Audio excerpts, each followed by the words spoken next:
And welcome back. We're in downtown St. Louis for the annual convention of the American Veterinary Medical Association. We're very happy to have with us the Executive Vice President of AVMA, someone who's been a frequent guest on AgriTalk, Dr. Ron DeHaven. Thanks for hosting us. We appreciate the hospitality. Mike, we can't thank you enough for doing your show from our convention. And, we arranged it just so you could do that. We organized our convention and are going to bring 8,000 of our favorite friends here just for this occasion. Your staff has shown us great hospitality, and we appreciate it very much. A lot of issues we can talk about. I want to get into one.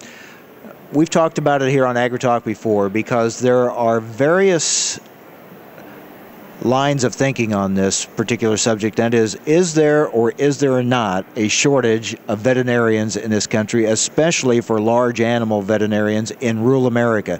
Now, that is a perception that is out there. We've heard it repeated many times that veterinarians, students coming out of vet school, they'd rather go to small animal practices, especially more urban areas. That's where the money's to be made, things like that. But now we're starting here that maybe we don't have this shortage. Maybe we should redefine this or look at it a little differently. How do you feel about it?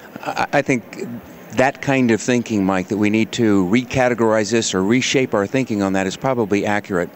5 or 6 years ago, AVMA did a study on the supply of food animal veterinarians, and we concluded that there was a shortage and it was going to get worse. But our thinking has evolved now to, let's differentiate. Are we talking about food animal practice in the production sense, or are we talking about rural America?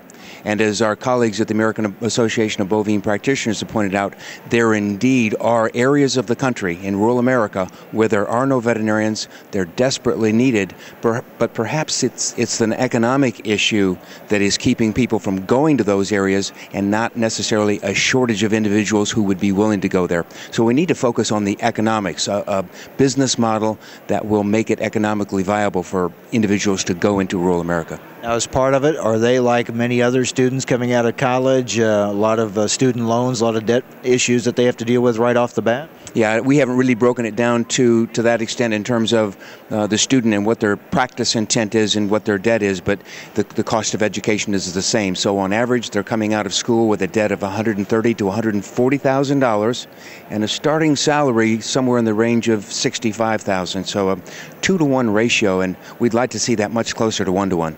But there are opportunities out there for veterinarians, right? There is, and it doesn't really matter if you think there's a shortage or not.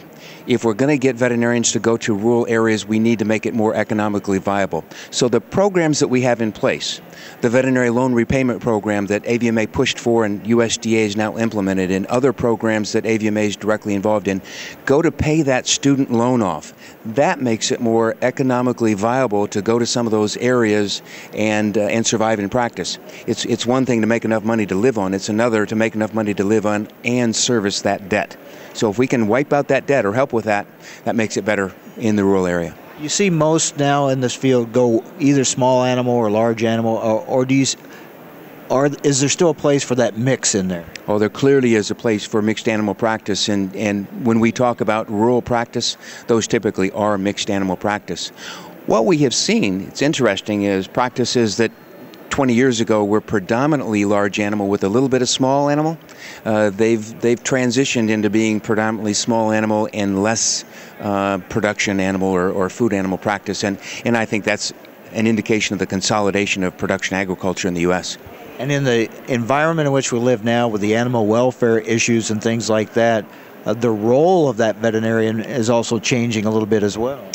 The veterinarians are critically important. We would like to see veterinarians, particularly those that are involved in large operations, but even the mom and pop operations, part of the service that they can deliver is counseling and educating on proper handling, good animal welfare at the level of the farm. And I think in every case, producers are interested and intent and wish to provide good welfare for their animals. Sometimes they just don't know any better, and that's where the veterinarian can really help. We're talking with Dr. Ron DeHaven, Executive Vice President of the American Veterinary Medical Association at their annual convention here in St. Louis. Let's talk about the horse slaughter issue. Since the numbers are there now, they have the data to show what many, I think yourself included, had feared would happen. Close down those horse slaughter facilities, and the care or the condition for many horses has actually gotten worse, not better in this country. Unfortunately, this is one of those situations of unintended consequences that AVMA and many other organizations and individuals predicted would happen. And again, unfortunately, what we predicted is exactly the case. By closing down slaughter of horses for human consumption in the U.S., we have allowed those animals now to be shipped to either Mexico or Canada, and regardless of where they go, shipping them an additional 1,000 or 2,000 miles is anything but humane. And even worse, many of those horses that might have gone to slaughter, in some cases now are just being turned out and left to die, and not a good death. So while I don't argue that some may have been well-intended, unfortunately, this has been a negative impact on the welfare of horses. But that message hasn't reached a lot of people in this country, which means it probably hasn't gotten through to members of Congress, or if it has, they still have to be convinced that their constituents are convinced that we need to make a change back the other way. It really is a political issue, and we have had members of Congress that in fact agreed with us on a scientific level, but at a political level they couldn't vote the way that we think and perhaps they think that they should vote. So it really is an issue. And it calls into question what is the true motivation of some of these organizations that are taking this approach that we should ban slaughter. What is their real purpose, and do they genuinely, are they genuinely concerned about the welfare of the animals? Can this be handled on a state level? We know of a number of states that are trying to get some things going in their state. Part of the hurdle, of course, is needing federal inspection, and that's a whole other area. But can it be handled on the state level, or does it have to come from the federal level? Well, and there's not been federal legislation passed that actually bans slaughter of horses for human consumption. Even though that's introduced before Congress every year, it actually hasn't gone anywhere yet. So the restrictions that were put in place to stop the slaughter that was occurring happened at the state level. I think there was at one point nearly an agreement in terms of how that federal inspection could take place. So I don't think that's the major roadblock. I think it's more of a political reality, and anyone that even talks about initiating or opening up a horse slaughter facility subjects themselves to a lot of attack by some of these more radical animal welfare or animal rights groups.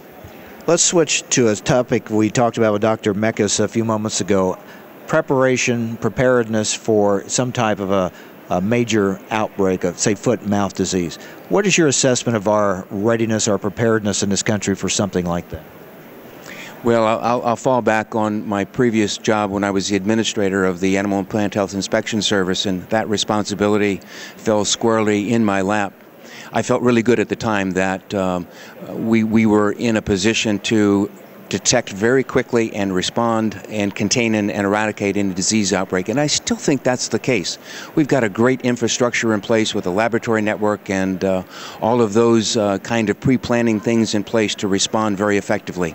There's one area that really, really concerns me, and here again we're getting into that political arena, and that's the need for traceability.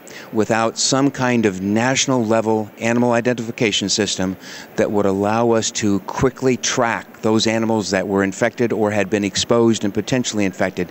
Without that kind of system in place, we compromise our ability to find that infection and then contain it and eliminate it. So that, I think, is our primary weakness. But we still can't find a consensus on some type of a program. What's been proposed is, some have rejected it, saying, hey, we have that information is available. Why can't they coordinate it better? Why do we have to we're concerned about privacy issues and things like that. So how do we find something, we've gone the voluntary route versus mandatory. There have been so many different approaches here. What are we missing, do you think? I think we need to get the low-hanging fruit and get some successes in place. There are some industries, swine producers, poultry, some of the species groups that are fully behind a mandatory animal ID system. Let's go with those folks. Let's run with the system, get it in place, show that it works, and then overcome some of those species groups. And I'll pick on the beef folks as a population that have been somewhat resistant to going to a national animal ID system. So let's get in place with the species groups that are ready, willing, and able to do it, and then we can learn from that experience and maybe make it less onerous or less scary, if you will, to some of the other groups. Let's talk about the move from Plum Island, the facility there, to Kansas. That's been controversial in some quarters. How do you feel about it? Well, I'll fall back in my previous job when I was with USDA, and I was part of that decision that we needed to do something with Plum Island. It has served us well, but it's an outdated facility and really does need to be replaced. I don't think from a scientific standpoint that there's any reason that we can't move that facility on the mainland and do it in a safe way, as long as we've got state-of-the-art facilities, which the new NBAF, the new laboratory in Kansas, will be state-of-the-art. And so I'm comfortable that it can be done safely, and there's actually some advantages to having it on the mainland. Getting samples to the laboratory when you need results very quickly is much easier. The cost of building and maintaining a facility on an island, as we found with Plum Island, is very, very expensive. And so there's some economic reasons for doing it as well. So I think it can be done safely, and I think it could be done more economically on the mainland. And so we are fully supportive of the construction and bringing online that new laboratory. I know you have to go. Thank you very much for your time and your hospitality. Mikey, thank you so much for having me on. All right. That is Dr. Ron DeHaven, the American Veterinary Medical Association Executive Vice President, and of course we remember him from his days heading up APHIS as well. All right, we will take a break. When we come back here and wrap things up in St. Louis, Dr. Liz Wagstrom, Chief Veterinary Officer for the National Pork Producers Council, will join us. We're going to talk about antibiotic resistance and some other key issues. Stay with us. This is AgriTalk. Fabulous. Thank you again. I've got to go with him.